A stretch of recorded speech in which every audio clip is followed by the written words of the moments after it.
Hey, what's up? Left, right, out. I'm doing a video not where I normally do, but because I was actually going to wait.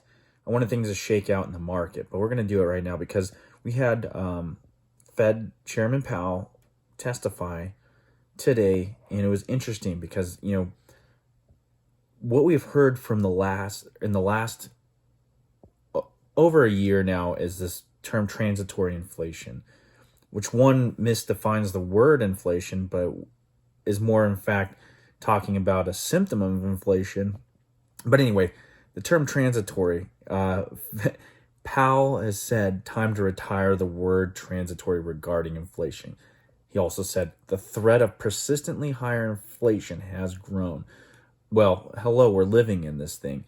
All these other Krugman type people, they're wrong. They've been wrong so many times. They are wrong. Their whole philosophy on economics is farce. All right. So this is what's interesting about this is that they are now recognizing some of this, and he's even with this Omicron, whatever the transformer variant of the virus floating around the world, the threat of that, which is not really a threat. We've had other threats and other variants. This is the flavor of the day, and it seems like this one's getting really pushed hard, and we're seeing it in the markets. But anyway, even with that as a backdrop, he has said that they might increase tightening.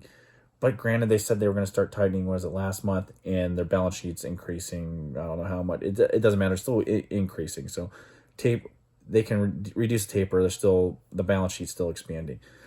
But that has sent a little shiver in the markets today. So here's the interesting thing. Like I said, this is not. I mean, we got the Dow at 6. I'm looking at it. We're almost at the end of the day. 670, almost 90, almost 100-point drop in the S&P. That's like 2%. It's still not even a correction. We're still not even in a correction territory. But it's interesting. We're finally getting some sell-offs, which is good. You have a spike back in the VIX, which we had a massive drop yesterday. But this is interesting because I think it's a combination. I think it's Powell. That he might be serious. Who knows?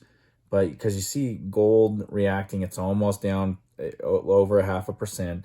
Crypto's reacting a little bit. I mean, but a lot of the crypto market's up, but Bitcoin's down slightly.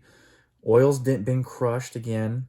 So, like I said, psychology matters. But here's the one thing that even the master manipulators that are most of this market, it's hard for them to completely devastate this market. They can be like a weight and the balloon floats around, but we're seeing this balloon do some things that can give us some clues, and that's the 10-year.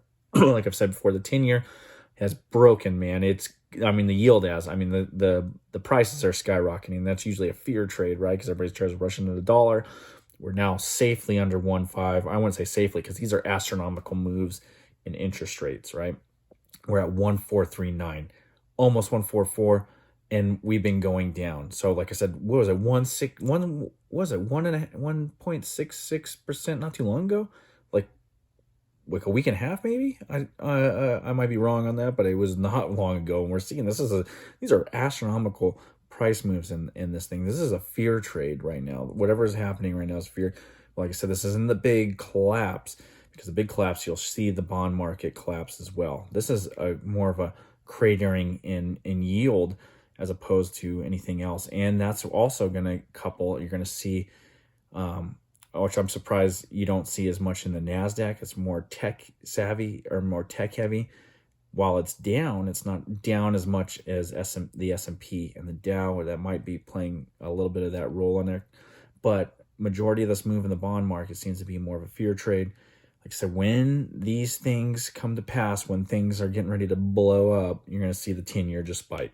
It's just going to go up, and the markets will crash too. So that means the bond market will be the first to crash in this thing, at least in the big crash. Now we might have some other reverberations in between, but it's just interesting to see how the bond market reacts to this stuff and how people are still, rushing into the dollar. But the reason I say that this is more Powell driven than the virus variant is because of the way gold is reacting. Now, we know gold is manipulated. They even caught JP Morgan again.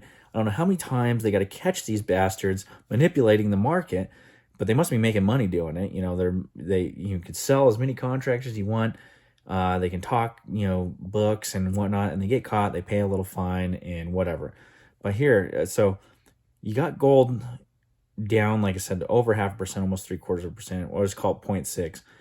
And you have the bond market, you have people rushing into the dollars, which doesn't make any sense either. So it only makes sense in the prism that it's the fear of an interest rate hike, the fear of tapering, the fact that you'd have less monetary stimulus out there, or less dollars out there chasing these goods. But no, even if they start tapering, I don't understand. This is what it always baffles me. Even if they start tapering, the balance sheet's still going to expand. We're still going to have inflation. So I don't know what is going on here with returns, the market psychology. But like I said, you can't fight the psychology. The market can be wrong longer than you can be liquid.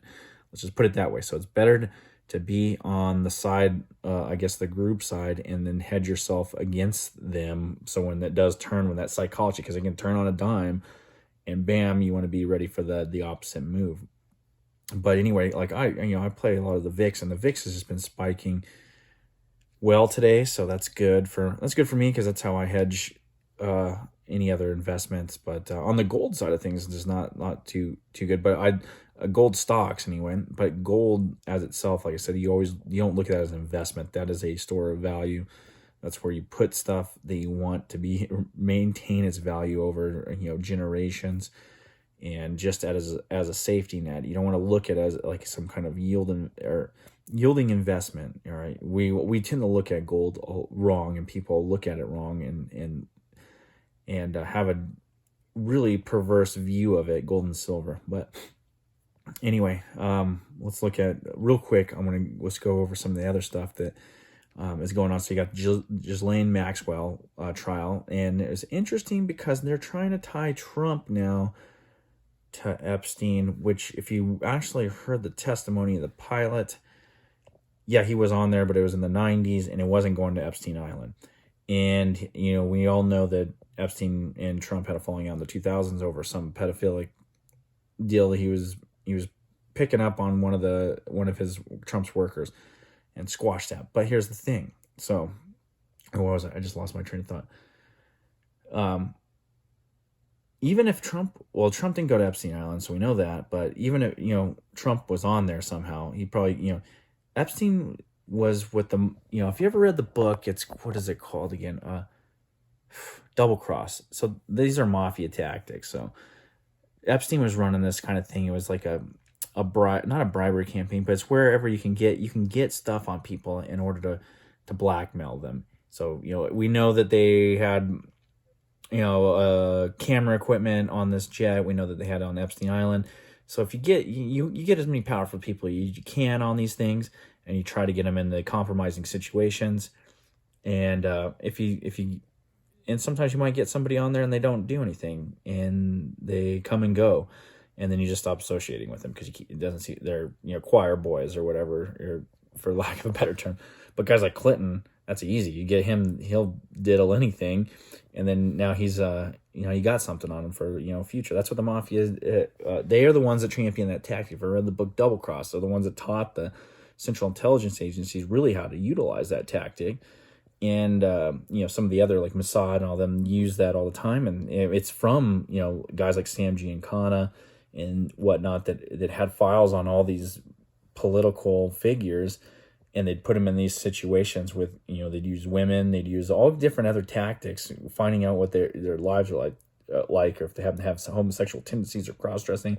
Man, they had all that on them, and when they needed them, they could pull that file out, and they knew what to do with it. So that's where it's coming from. But anyway, I want to end it here. Keep an eye on the markets, and we'll see what this COVID thing is. I mean, there's that and Powell are going to be the ones that are going to be moving this psychologically in the market. Doesn't seem like inflationary data or crumbling economic indicators. That doesn't seem to move anything. Everything is based on the Fed, and everything is based on a possible lockdown. So anyway, peace out.